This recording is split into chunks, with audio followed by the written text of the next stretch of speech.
Okay, let's do this. For a deep dive today, I want you to try something. Just for a moment, close your eyes. Not, to zone out, but to really travel with us. Let the noise of right now just fade away. Let's go back, way back. Guided by the sources we've been looking at, back to a really specific, kind of electric moment in history.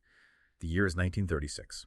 We're in Berlin. And the air, well, historical accounts really paint a picture. It's thick, heavy, not just with summer heat, but with something else, something potent, kind of sinister. It's saturated with this huge, monstrous ideology. You could almost hear the chilling echo of jackboots on cobblestones, all in perfect, terrifying unison. It smells like fresh paint on these huge stadiums, but maybe underneath, there's this faint, almost acrid scent of fear. This is the stage, the Berlin Olympics. A spectacle, our sources make really clear, that Adolf Hitler set up deliberately, a global showcase for his twisted myth of Aryan supremacy. It was meant to be this huge, terrifying theater where he proved to the whole world the superiority of the white race. The stadium itself is just this vast sea of red and black. Swastikas whipping in the wind like these. Malevolent flags. And right there, in the Führer's box, sits Hitler himself, just waiting, expecting to see his prophecy fulfilled right before the world's eyes. Okay, now open your eyes. Look down at the track. It's not just crushed cinder, is it? It's like a razor's edge between hope and despair, a stage for something much bigger than sport. And now, see the man stepping onto that track. Not physically huge, but sleek, coiled like a spring. His skin, the color of rich mahogany. He is just a living, breathing challenge to that pale, blue-eyed ideal being celebrated from the box seats. He's a testament to a different kind of strength, different beauty. He's Jesse Owens, son of an Alabama sharecropper, grandson of enslaved people, and he's about to unleash something. A truth so powerful, so visceral, so undeniable it would shake that hateful ideology to its core, not with words but with pure, raw excellence. He settles into the blocks. A 100-meter dash. His first event. This is huge. It'll set the tone for everything. The roar of the crowd must be immense, but for him it probably fades to this distant hunt. His whole world narrows down to that lane ahead, the rhythm of his own heart. What must have been going through his head in those last seconds? The weight of a nation's hope? Sure. But also, our sources really stress this, the crushing weight of prejudice from his own country. The racism he faced every single day. He wasn't just running for gold, he was running for the dignity of his people. Against the biggest bully on the planet, the starter's pistol cracks, and Jesse Owens flies. That's the picture, isn't it? The one we all know. The glory, the defiance. But to really get the sheer magnitude of that moment, his flight, you have to go deeper. You have to journey into the terrain of his struggle, because a star shines brightest against the blackest sky. And Jesse's sky, for a lot of his early life, it wasn't just dark, it was deliberately, systematically darkened. So our deep dive today, looking into all these sources on Jesse Owens, it's not just about what he did, it's about the why. The motivations, the challenges, the timeless lessons his story still offers us. This is way more than a sports story. It's this profound, really inspiring narrative about resilience, about quiet defiance, about the power of the human spirit against just overwhelming odds. We want to pull out those nuggets of knowledge, the things that light up his journey and show why it matters to you today. We'll go from that dark sky of his childhood through Berlin to the really uncomfortable truths of his return home, and finally, what it all means for you. Okay, let's unpack this then. Before Berlin, before the cameras and the cheering, there was this silence of struggle, the daily grind. Let's go back to where Jesse Owens' story really starts. He was born James Cleveland Owens, JC, everyone called him. Small kid, apparently quite sickly, had this persistent cough. 9th of 10 kids born to Henry and Emma Owens. Can you imagine? Trying to survive in a family that big, scraping by in rural Oakville, Alabama, back in the 1910s. This was in America where the sources are stark about this. Slavery was over in name only. It had just been replaced by these other shackles, right? Yeah. Or Jim Crow laws, grinding poverty and this constant looming threat of racial terror. It wasn't just hard times. It was a system built to oppress. Exactly. When we talk about those roots, you absolutely have to grasp the whole context. Can you really put yourself there? Feel that suffocating Alabama heat in a cotton field. Feel those coarse cotton bolls pricking your fingers day in, day out, no end in sight. It wasn't just work. It was relentless, back-breaking labor for almost nothing. Barely enough to eat. Our sources describe this constant gnawing hunger, not just a feeling, but like a permanent state of being. And the whole legal setup around it, that phrase, separate but equal, well, historical analysis shows it was just a hollow, poisonous lie. It wasn't about equality at all, not even close. It was a system baked into law and everyday life designed to send one single devastating message to Black Americans. You're less than. It denied basic rights, education, fair pay, even the vote. It wasn't just physical hardship. It was this deep psychological weight designed to crush your spirit from birth, limit what you even thought was possible. And it was that reality, that suffocating lack of hope that pushed his family to make this huge decision. A journey so many other black families were making that. When Jesse was just 9, the Owens family joined the Great Migration, packed up everything they owned, which wasn't much, got on a train, and headed north to Cleveland, Ohio. They were chasing a dream, right? A better life, real freedom, a chance at dignity. But the North, well, it wasn't the promised land they'd hoped for. The racism was different, maybe less overt sometimes, but still there. It was colder, maybe harder in some ways, woven into daily life. Segregated neighborhoods, limited jobs, cold shoulders, closed doors. You felt it everywhere. And it's funny, small detail from the sources. It was during this move, this big upheaval, that JC became Jesse. First day to new school, Bolton Elementary. Teacher asks his name. He says JC in his Alabama accent. She hears Jesse.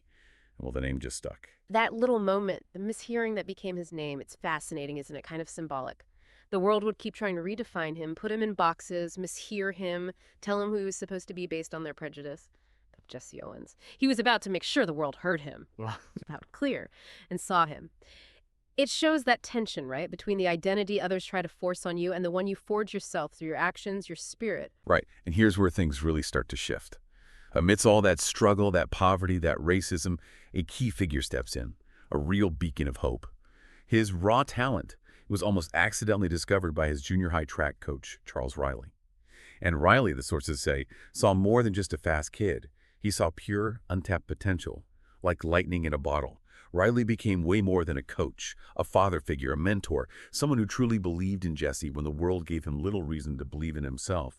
And what makes this even more incredible, truly inspiring, is the sacrifice involved. Jesse had to work, before school, after school, delivering groceries, fixing shoes, just to help the family survive. So Coach Riley adapted. He offered to train Jesse before school started. Think about that commitment, that discipline. While other kids finished practice around 3:30, Jesse's workday was just beginning. Then, while other teenagers were sleeping, Jesse Owens is out there pounding the cold, dark Cleveland streets.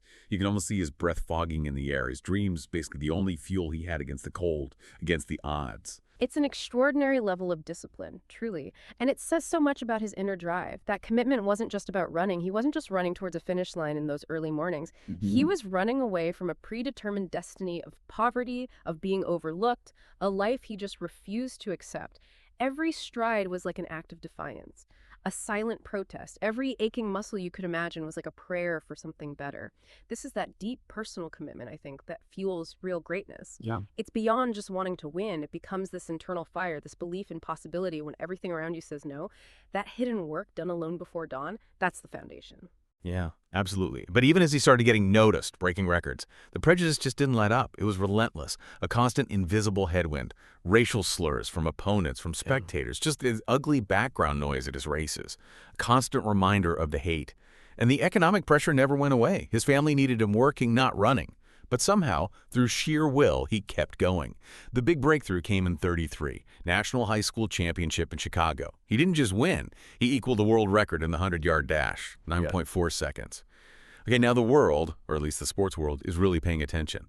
But even at Ohio State University, he becomes this huge star, the Buckeye Bullet, but he's still not treated as an equal. Despite the fame, the unbelievable talent, no scholarship, he's working odd jobs, gas station attendant, elevator operator, a page at the State House just to pay tuition, juggling it all with training. And he couldn't live on campus with his white teammates because of segregation laws. Ate at different places, slept in different boarding houses. A hero on the track, but off it. Just another black man in a prejudiced society. Just pause and think about that for a second. The sheer cognitive dissonance, the immense psychological pressure, carrying the hopes of a whole university, being their shining star, but you can't sit at their lunch counter, can't walk through the front door with everyone else. Celebrated for your physical genius, this almost superhuman ability, while the system is constantly telling you you're inferior. This was the relentless grind he faced daily. It wasn't just about winning races. It was about holding on to his humanity, his dignity, his sanity, in a system designed to strip it away. That he not only endured but excelled. It's just a profound testament to his character, his inner strength. And then, like a culmination of that strength, came that explosion, that unbelievable 45 minutes. May 25, 1935, Big Ten Championships in Ann Arbor, Michigan.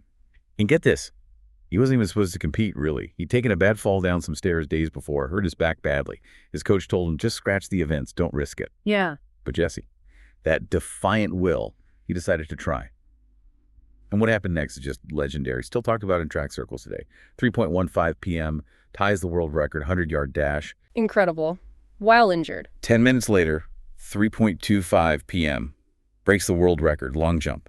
A record that stood for 25 years. 25 years. Just let that sink in. 9 minutes pass. 3.34 p.m., breaks the world record, 220-yard dash. Unreal. And then, just 26 minutes later, 4.0 p.m., breaks the world record, 220-yard low hurdles. Yeah. 4 world records, equal to broken, in under an hour, while injured. 4 world records in Right. 45 minutes. Us. It's more than just astonishing athleticism. It's this profound explosion of human potential that almost defies logic, an unparalleled feat.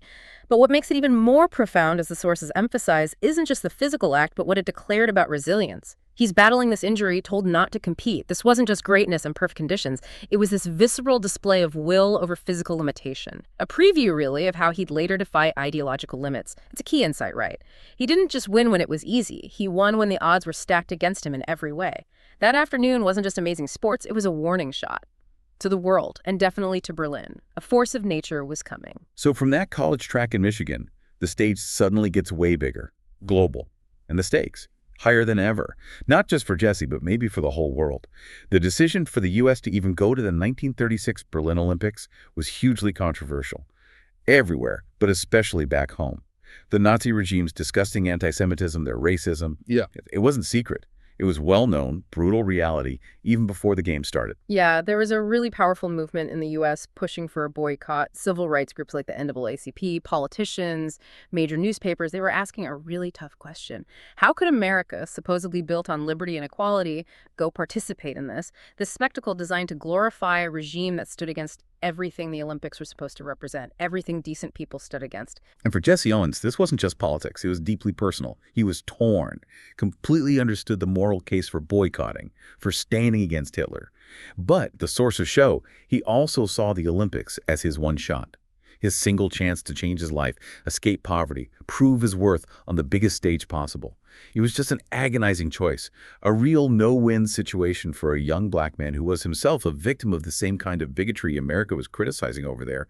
Boycott and sacrifice his dream, or go and face the moral complexities. The weight must have been immense. It's that profound complexity, isn't it? He chose to go. And in doing so, he steps onto that ship, crossing the Atlantic, basically taking on this impossible role, representing a country that didn't fully represent him, heading straight into the heart of Nazi Germany. It wasn't black and white. It was tangled up with personal ambition, huge political implications, highlighting all the contradictions of the time.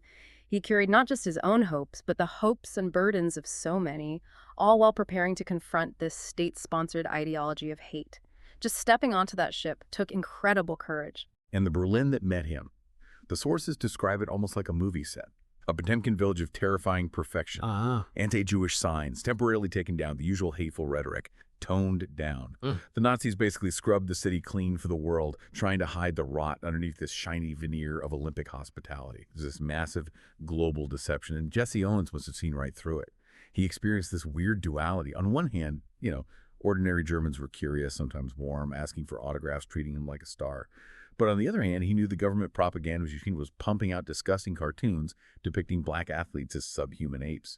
He was simultaneously a celebrity and a target, a living paradox in the Third Reich. That environment must have created almost unimaginable psychological pressure, an internal conflict that would just test anyone. To be cheered by some, admired for your skill, while being systematically dehumanized by the state's ideology, to be the focus of both adoration and hatred at the same time, it's a massive challenge to your sense of self, your dignity. Every interaction, every time he stepped out in public must have been this constant, subtle reminder of the ideology he was there to challenge. Our sources suggest that just maintaining his composure, his focus, his will to compete under that constant assault, that might have been his greatest unspoken Olympic feat. The pressure was just astronomical, almost unbearable, you have to think. He carried the weight of history in his legs, in his whole being. Every eye in that massive stadium was on him. Hitler's eyes, watching from his box, hoping he'd fail right, prove his racist theories. American eyes, hoping he'd win for national pride, even if not always for racial pride. And maybe most importantly, the eyes of every black person in America, every oppressed person worldwide, seeing him as this sliver of hope, a chance for a symbolic victory that could change everything.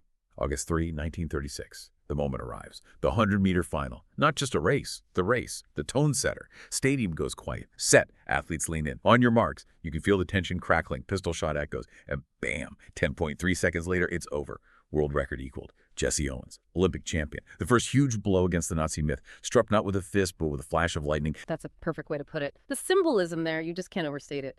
The 100 meters is often seen as the event, right? Pure speed, pure power. For Owens to win it, tie the world record right there in Hitler's backyard. It was more than just winning. It was a direct physical rebuttal of Nazi ideology. That idea of Aryan supremacy just crumbled in 10.3 seconds, shattered by the undeniable reality of Jesse Owens' excellence. Our sources show how this sent shockwaves inside the stadium and around the world, forced the Nazi propaganda machine into damage control. It was a critical early win in this bigger war of ideas. Proving performance, not race, is what matters. But the moment that really became iconic, legendary, the one that goes beyond sport into almost like a parable, that was the long jump, his main rival, Germany's own Luz Long, tall, blonde, blue-eyed, the absolute picture of the Aryan ideal, everything the Nazis wanted their athletes to be, a national hero, huge pressure on both of them, and then disaster almost strikes. First two qualifying jumps, Jesse fouls. Just a rookie mistake, overstepping the board, but under that pressure. He's now one foul away from being eliminated. Shocking elimination. His Olympic dream, his chance to stick it to Hitler again, just hanging by a thread. And then something truly extraordinary happens. Luz Long, the enemy. The symbol of the regime Jesse was challenging. He walks over to Jesse, introduces himself, offers his hand, and then in this incredible act of sportsmanship, of pure humanity, he gives Jesse a tip. A simple, crucial piece of advice. He suggests Jesse mark his takeoff spot a few inches behind the board. Just be safe, to make sure he doesn't foul on that last vital attempt. This moment. It's genuinely one of the most profound in Olympic history. A real light in a very dark time. It was an act of sportsmanship that just flew in the face of the toxic ideology all around them. An ideology built on hate and division. In that instant, Luz Long chose humanity over hate. Fair play over nationalism. He saw the athlete, not the race. He saw competitors struggling and offered help, knowing full well it could cost him the gold medal. That choice, made right there, in public, under the gaze of the Nazi regime. It speaks volumes about individual morality winning out over systemic evil. Our sources suggest Long's actions weren't just kindness, they were a quiet, powerful protest against the very regime he represented. It's just this timeless example of how personal decency can cut through prejudice. A glimpse of what humanity can be, even in the darkest hours. So Jesse, trusting this completely unexpected advice from his rival, adjusts his mark, qualifies easily. His Olympic dream is alive again. The next day, the final. It's these two guys, the symbol of Nazi Germany and the sharecropper's son, battling it out. Jump after incredible jump, pushing each other further and further. Finally, Jesse's last jump. He just soars, lands way out there, gold medal secured, another Olympic record broken. And who's the very first person to run over, congratulate him, shake his hand with this huge, genuine smile? Luz Long. Then they walk around the stadium together, arm in arm. This visible, deeply symbolic, powerful rejection of the hate watching from the stands. Sources widely report Hitler was furious, absolutely enraged by this display, by Jesse's win, especially being embraced by his supposed Aryan champion. Stormed out of the stadium, couldn't stand it. That image, them walking arm in arm, that's the beating heart of the story, isn't it? It wasn't just about beating a racist ideology on the field. It was about the power of human connection, of individual decency, to dismantle it, even for a moment. Right in the face of state-sponsored hate. In a system designed to divide, they chose unity. Faced with hate, they chose respect, mutual admiration. Luz Long's simple act of decency, his courage right then, was just as revolutionary, as impactful as Jesse's amazing jump. It's a reminder for all of us, even today. Systems push hate, but individual choices can always champion empathy, respect, our shared humanity. And Jesse just kept going. It wasn't just 1 or 2 medals, he won 4. 4 gold medals, 100 meter, 200 meters, the long jump, and the 4x100 meter relay. First American track and field athlete ever to win 4 golds in 1 Olympics. The world was just stunned with every win, every stride, he was chipping away at that wall of bigotry, dismantling it piece by piece in front of everyone. He wasn't just winning races, he was winning this crucial war of ideas. Each gold, each record was proof. Physical, undeniable proof. Excellence has no race, greatness has no color. The human spirit can't be caged by the petty prejudices of small men, and no matter how powerful they seem. His performance was this living, breathing refutation of everything the Nazis stood for. Showed the sheer absurdity and cruelty of their ideology. He redefined what was possible for a whole generation and beyond, showed through action what words couldn't. The impact on how people saw race and ability was immediate and huge. So, okay, what does all this mean beyond the history books? We remember the medals, the defiance in Berlin. It's inspiring. But the story, as our sources show, often just stops there. It leaves out some critical stuff. The truth of Jesse Owens' return to America paints a much more complex and honestly deeply uncomfortable picture, full of stinging hypocrisy. We have this image, right? Jesse returns a conquering hero. Ticker tape parades, open doors, a national legend. But the reality? It was a brutal come-down, a harsh reminder of the racism back home. No invitation to the White House from President Roosevelt, no phone call, nothing. The leader of the free world, whose country Owens just represented with incredible success and dignity, couldn't or wouldn't be seen honoring a black man. Feared the political fallout, especially from the South. It was a stinging betrayal, a clear message about where he still stood in America's racial hierarchy. Yeah, it reveals this profound, painful hypocrisy of the nation he'd just served so brilliantly. It sent this clear, though maybe unspoken, message, right? Echoing the Jim Crow laws he thought he'd maybe escaped, even for a moment. You're good enough to win gold for us, be a symbol against our enemies, but you're not good enough to sit with us. Not good enough to be a full citizen here. Even the parades they did have, like in New York, they were segregated. Our sources tell this story. After a huge ticker tape parade in NYC, thousands cheering his name, he gets to the fancy Waldorf Astoria hotel for his own reception. And he has to ride the freight elevator up. Couldn't use the front door with the white dignitaries. It wasn't an accident. It was deliberate. Systemic marginalization showing the deep-seated racism, even for heroes. Owens himself said it best years later. Looking back at that bitterness, he said, and I'm quoting here, "After all those stories about Hitler and his snub, I came back to my native country and I couldn't ride in the front of the bus. I had to go to the back door. I couldn't live where I wanted. I wasn't invited to shake hands with Hitler, but I wasn't invited to the White House to shake hands with the president either." End quote. And the complexity, the struggle, didn't end there. To make a living, support his family, he was forced into these humiliating spectacles, racing against horses, motorcycles, running bases for cash at exhibitions. Such a demeaning contrast to the dignity of Berlin. He was even criticized sometimes by folks in the early civil rights movement for not being more militant, called an Uncle Tom. Later on, he became a Republican, spoke for them. Eventually got the Presidential Medal of Freedom from President Ford in '76. A great honor, sure, but for many, it felt like it came about 4 decades too late. These later parts of his life, they're uncomfortable, but they are absolutely not stains on his legacy. They're essential to understanding it, to getting the full picture. They show that painful hypocrisy we talked about.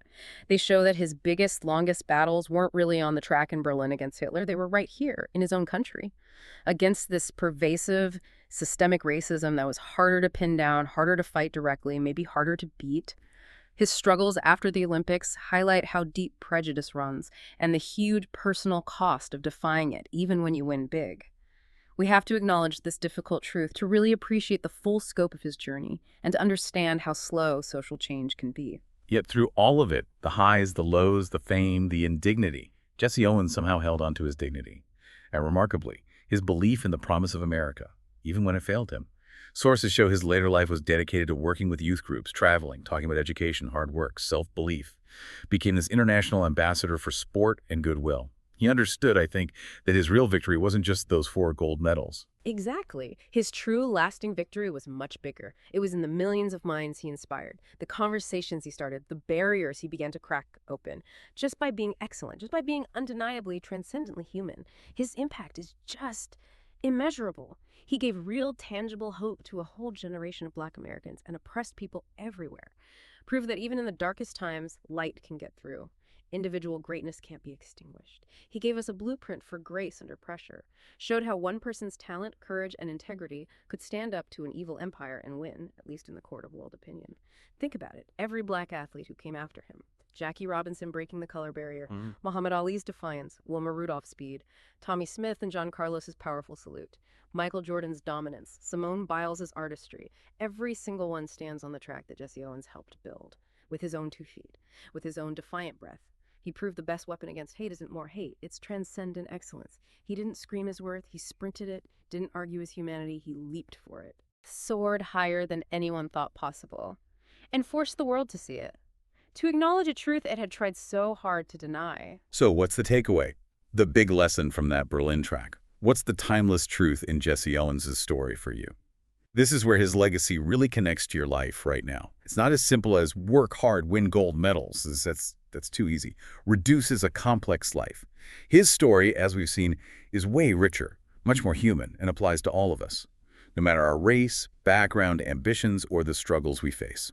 Jesse Owens' life poses these deep questions for us. Questions that go way beyond sports and hit right at the heart of our daily lives, our personal battles, our hopes. His story isn't just about winning. It's about navigating adversity, making tough choices, finding that core of self-worth and purpose that drives you. It pushes us to look inside and ask, how do we respond when the odds are stacked against us? Okay, so let's start here. A direct question for you, listening right now. What is the track you are running on today? Your track might not be Cinder. Maybe it's a challenging classroom, a demanding office, a busy hospital ward, a studio where you create. Or maybe it's just your own home, facing personal trials, grief, illness, money worries, things nobody else really sees or understands. And your adversaries, probably not runners in the next lane. Maybe it's that nagging voice of self-doubt, the weight of financial hardship, the pain of loss, the grip of depression. Or maybe it is a system that feels stacked against you, unfair, like the Jim Crow laws Owens faced. Just take a second. Think about it honestly. What does your track look like right now? Who or what are your adversaries? Internal, external. And following that thought, who is your Lowe's Long? Who's that unexpected ally? The person who offers that timely tip, that word of encouragement, a helping hand when you least expect it, maybe from someone you thought was a rival. Are you open to getting help from unlikely places, recognizing support when it shows up in unexpected ways? And maybe, even more importantly, ask yourself this. Are you willing to be a Lowe's Long for someone else, to offer advice, compassion, understanding to a rival, a colleague, a friend, even a stranger who's struggling, even when there's nothing in it for you? That choice to connect, show empathy instead of division, choose humanity over self-interest, that echoes Berlin. It can change our daily interactions. And finally, maybe the toughest question. What are the weights on your ankles? We all carry them, don't we? The weight of past failures, missed chances, the weight of other people's prejudice, their low expectations for us, the weight of our own insecurities, self-doubt, those inner voices saying you can't, you're not enough. Jesse Owens, we saw it so clearly, ran with the immense weight of racism, poverty, indignity strapped to his soul, and he still broke world records. So think about it. What weight are you using as an excuse right now? An excuse to stay in the blocks, to hold yourself back? And what might happen if you decided, like Jesse, to just run with it anyway, to turn that weight into defiant strength? His story teaches us greatness isn't about not having adversity. It's about the defiant choice to excel in spite of it. It's about realizing your value, your worth, isn't decided by applause or recognition from powerful people. His validation, his strength, it came from inside, from an internal flame that only you can choose to keep burning, no matter what winds blow against it. So this is your call to action. Doesn't need a world stage. Doesn't need a stadium. Just needs a decision. Right here, right now. First, find your starting line. Identify that one thing you've been afraid to chase, that dream you put on hold because the obstacles look too big. That's your track. Second, dig your blocks, prepare, train, study, practice. Do the hard, unseen work in the quiet dark like Jesse did. Embrace the sacrifice. No shortcuts to real greatness. Third, run your race. Don't get distracted by others, the noise of comparison, the cheers, the boos, the judgments. Your race is yours alone.